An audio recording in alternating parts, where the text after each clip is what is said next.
देखिए, रसायन विज्ञान जो है, रसायन विज्ञान को पढ़ने से पहले हमको आपको ये जानना बहुत जरूरी है कि एक महर्षि कणाद थे। कौन थे? कणाद। उन्होंने यह बताया था कि प्रत्येक तत्व जो है छोटे छोटे पार्टिकल्स या अवयवों से मिलकर बना हुआ है। प्रत्येक तत्व छोटे छोटे अवयवों से मिलकर बना हुआ है। कोई भी तत्व आप ले लीजिए, जैसे ये बोर्ड ही है, बोर्ड। तो बोर्ड को अगर आप काटें, तोड़ें या बहुत बारीकी से देखें तो आपको इसमें भी छोटे छोटे कण दिखाई देंगे। जिस प्रकार से गेहूं का दाना छोटा कण देखने से लगता है, लेकिन इसको अगर पीस दिया जाता है तो आटा के कण बन जाते हैं। और अगर इसको और बारीक पीस दिया जाए तो पाउडर जैसा पाउडर प्राप्त हो जाता है, मतलब मैदा जैसा पाउडर प्राप्त हो जाता है।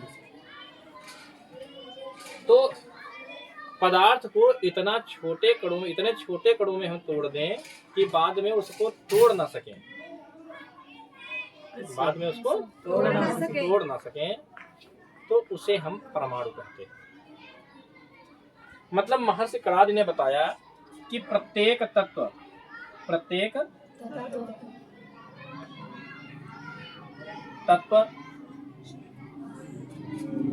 अति सूक्ष्म अवयवों से मिलकर बना है। किससे मिलकर बना है? अति सूक्ष्म अवयवों से मिलकर बना है। और इन छोटे से छोटे अवयव को हम कण कहते हैं। इन छोटे अवयवों को या पार्टिकल्स को, अवयवों को कण कहते हैं। इन छोटे छोटे अवयवों को, जैसे उदाहरण के लिए आप मान लीजिए कि ईंट जो होती है, मकान के नजरिए से अगर आप देखो मकान को कि मकान किस छोटे से छोटे कणों से मिलकर बना है, तो लगता है कि ईंटों से बना है। सबसे छोटा टुकड़ा ईंट है। लेकिन अगर आप ईंट को पीस दें तो रेत के कण बन जाएंगे। उसी प्रकार से कोई भी तत्व जो होता है बहुत छोटे छोटे कणों से मिलकर बना होता है, उन्हें हम क्या कहते हैं? परमाणु। अब बात आती है कि जो तत्व होते हैं, तत्व कितनी अवस्थाओं में पाए जाते हैं?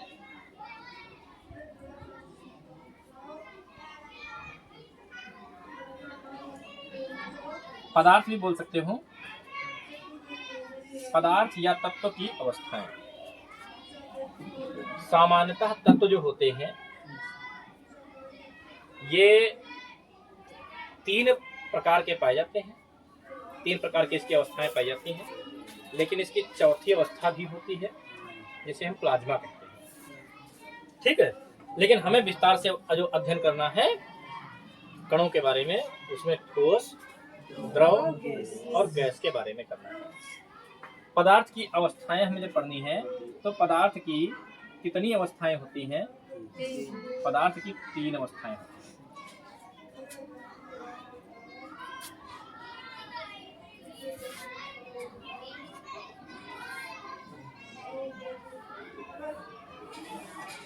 मुख्यतः 3 अवस्थाएं होती हैं। 3 अवस्थाएं होती हैं।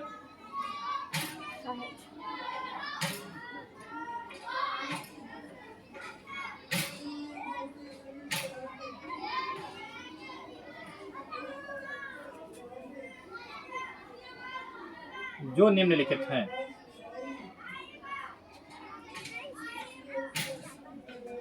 नंबर 1 कौन सी होती है? ठोस अवस्था। ठीक है। नंबर 1 कैसी होती है? पहले हम ठोस का अध्ययन विस्तार से करेंगे, उसके बाद ध्रुव का करेंगे। अभी हम कणों का अध्ययन कर रहे हैं, परमाणु पर नहीं पहुंचे हैं, कणों के बारे में। पहले हम ठोस का अध्ययन करेंगे, उसके बाद ध्रुव का करेंगे और उसके बाद गैस का करेंगे। तो ठोस के अध्ययन में सबसे पहले ठोस की अगर हम संरचना बनाएं तो ठोस पदार्थ जो होता है, इसके कण जो होते हैं ये बहुत पास पास होते हैं। कैसे होते हैं?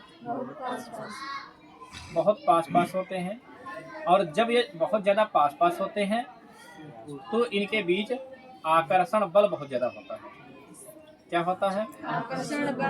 आकर्षण बल बहुत ज़्यादा होता है। और जब ये पास पास होंगे तो इनके बीच रिक्त स्थान जो है बहुत कम होगा। क्या बहुत कम होगा? रिक्त स्थान जो होगा वो बहुत कम होगा। देखिए, ठोस की संरचना कुछ इस प्रकार होती है। ठोस में कण जो है वो अत्यंत पास पास पाए जाते हैं। हम लिखेंगे, अगर देते हैं कि ठोस में कण अत्यंत पास पास पाए जाते हैं या पास पास होते हैं, पास पास होते हैं। अगर हम बात करें इनमें इनके कणों के बीच आकर्षण बल की, किसकी बात करें? देखिए, आकर्षण बल जो होता है ठोसों में ये सबसे ज्यादा होता है। आकर्षण बल, देखिए ठोस के कणों के बीच, ठोस के कणों के बीच आकर्षण बल सर्वाधिक होता है। कितना होता है? सर्वाधिक का मतलब इनके बीच आकर्षण बल जो है वो सबसे ज्यादा होता है।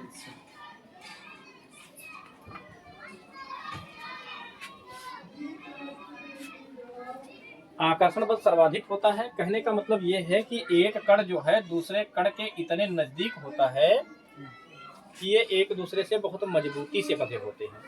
अगर हम इनको आसानी से अलग करना चाहें तो नहीं कर सकते। जैसे मार्कर है, ठोस का बना हुआ है, इसके कण जो हैं आपस में बहुत पास पास हैं और एक दूसरे से मजबूती से चिपके हुए हैं, इसलिए हम इधर का हिस्सा पकड़कर इधर का रोके हुए हैं। जैसे ये मार्कर जो है इधर हम पकड़े हुए हैं और ये नीचे वाला टूटकर नहीं गिर रहा है, इसका कारण है कि हमने पकड़ा तो केवल इतने पार्ट को है, नीचे वाला जो रुका है वो आपस में आकर्षण बल के कारण रुका है। अब यही आप तुलना कर लीजिए, कल्पना कर लीजिए जल की। क्या जल को ऐसे ऊपर से पकड़ के नीचे वाला हिस्सा रोक सकते हैं? नहीं रोक सकते हैं। जैसे गिलास से मान लीजिए हम जल को ऐसे नीचे गिरा रहे हैं, जितने पर से हम इसको ऐसे गिलास को कर देंगे उतने पर से जल टूट कर नीचे गिर जाएगा, ऊपर वाला ऊपर रह जाएगा। मतलब जल में जो है आकर्षण बल कम होता है, लेकिन यहाँ आकर्षण बल सर्वाधिक होता है। फिर इसके बाद आता है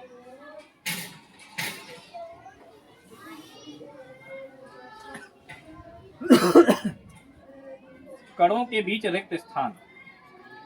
कणों के बीच रिक्त स्थान, देखिए जब कण बहुत पास पास होंगे तो रिक्त स्थान कम होगा। जैसे आप लोग क्लास में बैठे हो, तीन लोग एक सीट पे बैठे हुए हो, अगर जरूरत पड़ जाए और हम कहते हैं कि 5 लोग बैठ जाओ, 4 लोग बैठ जाओ, तो जब आप 4 लोग बैठोगे तो कण पास पास हो जाएंगे, मतलब आप लोग पास पास हो जाएंगे। और जब आप लोग पास पास हो जाएंगे तो आप लोगों के बीच की जगह जो है कितनी कम बचेगी, ज्यादा बचेगी? कम बचेगी। उसी तरह से इसमें कण जो है जब पास पास होंगे तो इनके बीच का जो खाली स्थान है, रिक्त माने खाली, खाली स्थान है वो बहुत कम होता है, लगभग ना के बराबर होता है, लगभग ना के बराबर। हम लिखेंगे कि कणों के बीच ठोसों में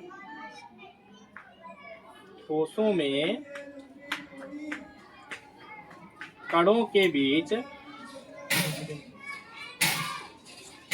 रिक्त स्थान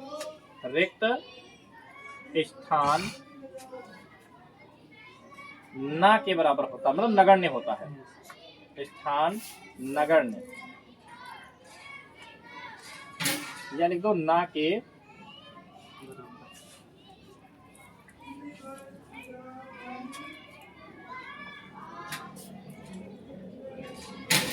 ना के बराबर होता है, मतलब रिक्त स्थान होता ही नहीं। अगर हम बात करें ठोस के आयतन की, आयतन का मतलब है कि 1 लीटर जल जैसे है तो 1 लीटर जल 1 लीटर जल है, मतलब आयतन है, वॉल्यूम है। ठोस जैसे एक ईंट है, मान लीजिए घनाभ हम यहाँ पर बना देते हैं, जैसे घन या घनाभ बना हुआ है, ठीक है। अब इस घनाभ को या घन को आप चाहे जिस बर्तन में रखो, क्या ये अपना आयतन बदलेगा? क्या आकार बदलेगा? तो भाई ईंट ले लीजिए, चाहे उसको ड्रम में रख लीजिए, चाहे बाल्टी में रख लीजिए, और रहेगी तो ईंट के ही आकार की। तो हम कहेंगे आयतन, पहले तो आयतन बाद में आकार। देखिए ठोसों का आयतन निश्चित होता है, ठोसों का आयतन निश्चित होता है, मतलब इनका आयतन बदलता नहीं है। आप कहेंगे सर जी फिर आयतन बदलता किसका है? गैस का बदल जाता है, गैस का बदल जाता है। मालूम है कैसे? क्योंकि आपको मालूम है ट्यूब में जब हम हवा भरते हैं, टायर में हवा भरते हैं, तो टायर में नॉर्मल हवा भर दीजिए, जितना उसको फैलना है उतना फैल जाता है। उसके बाद जब आप हवा भरते रहते हैं तो टायर टाइट होता है, बल्कि फैलता नहीं है। ये नहीं कि आप जितनी पंप हवा उसमें भर रहे हैं, जितने पाउंड हवा भर रहे हैं, उतनी बार हर बार वो फैलता चला जाए, तो ऐसे तो बहुत मोटा हो जाएगा, है नहीं? तो टायर में जब हवा भरी जाती है तो टायर में थोड़ी देर तक तो प्रसार होता है आयतन में टायर का, उसके बाद उसका आयतन प्रसार रुक जाता है और हवा जाती रहती है। तो हवा कहाँ जाती है? आयतन संपीड़ित होता रहता है, आयतन जो है एक पास इकट्ठा होता रहता है। तो गैस का आयतन बदल जाता है, लेकिन ठोस और द्रव का आयतन नहीं बदलता है। तो आयतन जो है, ठोसों का आयतन क्या होता है? निश्चित होता है। इसके बाद बात आती है आकार की। इसकी बात आती है आकार की। देखिए ठोसों का आकार हम पहले बता चुके हैं, ठोसों का आकार भी नहीं बदलेगा। अगर ठोसों का आकार बदलने लगे तो जैसे कुर्सी है, तो जैसी आज है ऐसी आपको कल नहीं मिलेगी। अगर आकार बदल जाए, जैसी आज है ऐसी तो कल मिलेगी। जैसे बोर्ड का आकार अगर बदल जाए, ठोस है, तो जैसा आज है वैसा नहीं मिलेगा, है नहीं? तो फिर आकार बदलता किसका है? आकार बदलता है द्रव का, आकार बदलता है गैस का। कैसे बदलता है?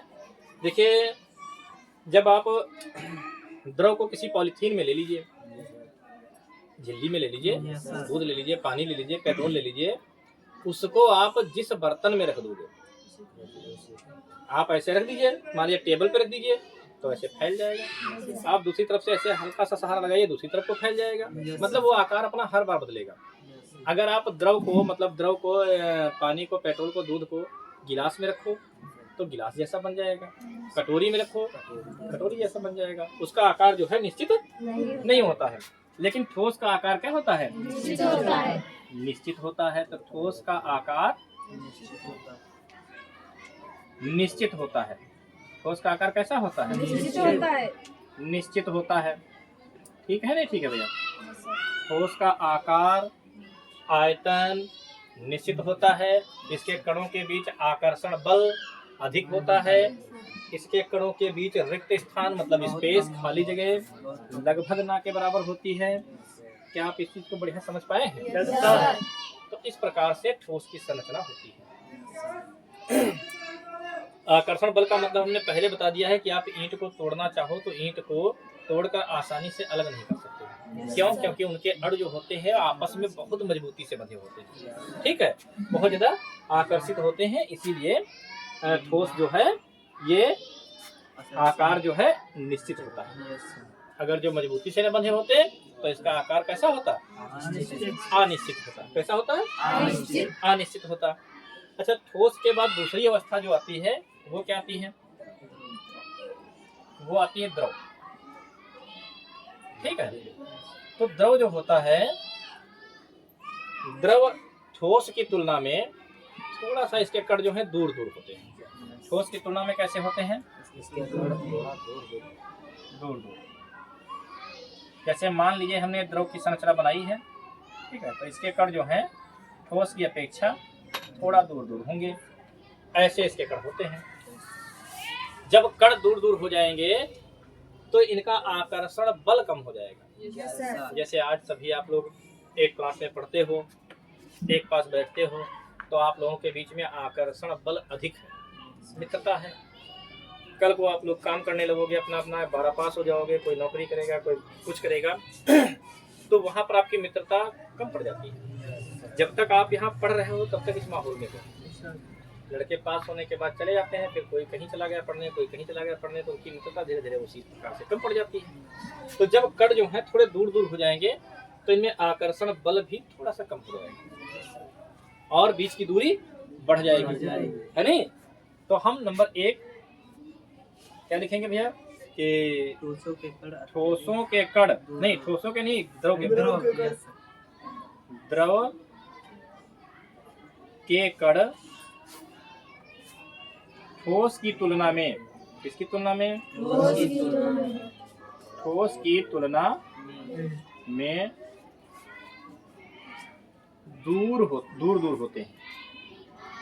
दूर दूर होते हैं मतलब जैसे ठोस होता है तो इसके कण बहुत पास पास होते हैं, लेकिन द्रव के कण ठोस की तुलना में दूर दूर होते हैं, ठोस से थोड़ा दूर दूर होते हैं, जैसे कि चित्र में दिखाया गया है, थोड़े दूर दूर होते हैं। अच्छा, आकर्षण बल, इसका आकर्षण बल कैसा रहता है?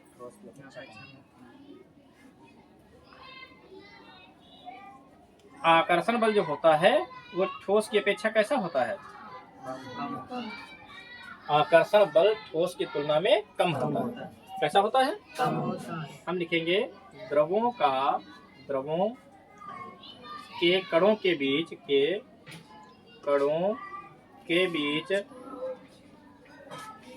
आकर्षण बल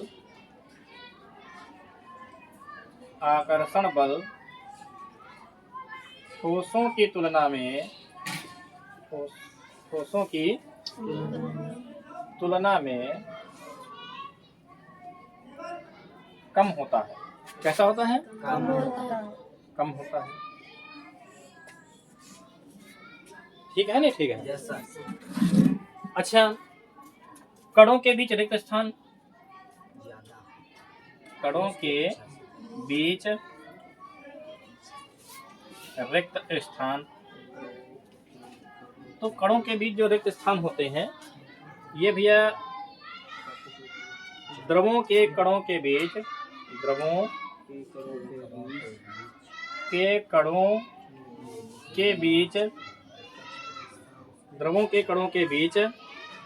रिक्त स्थान ठोस की तुलना में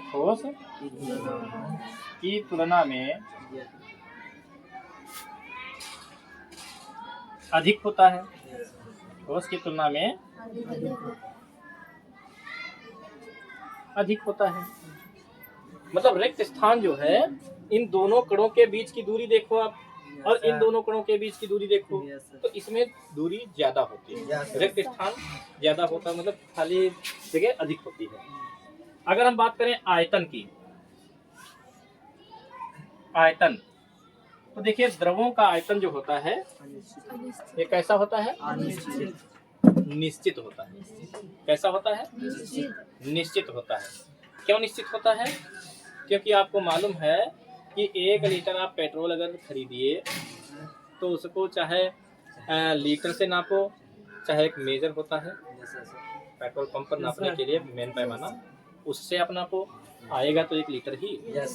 आप उसको किसी बर्तन, छोटे से बर्तन में रखो, मतलब जैसे कि बाल्टी में 1 लीटर पेट्रोल को, और चाहे आप ड्रम में रखो, और रहेगा तो 1 लीटर ही। उसके आयतन को हम बढ़ा और घटा नहीं सकते। तो हम क्या कहेंगे कि आयतन जो है, द्रवों का आयतन निश्चित होता है। द्रवों का आयतन निश्चित होता है।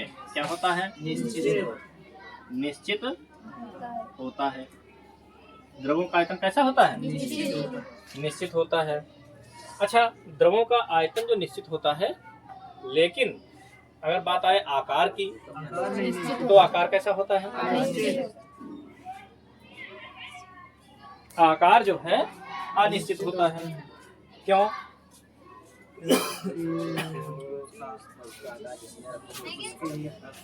क्योंकि अगर हम बात करें आकार की, तो आकार अनिश्चित होता है। द्रवों का आकार अनिश्चित होता है।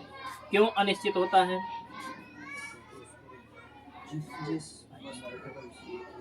क्योंकि द्रवों को हम जिस बर्तन में रखेंगे वह उसी का रूप ले लेगा। द्रव को ये जरूरी नहीं है कि बोतल की गर्दन मोटी हो तभी जाएगा।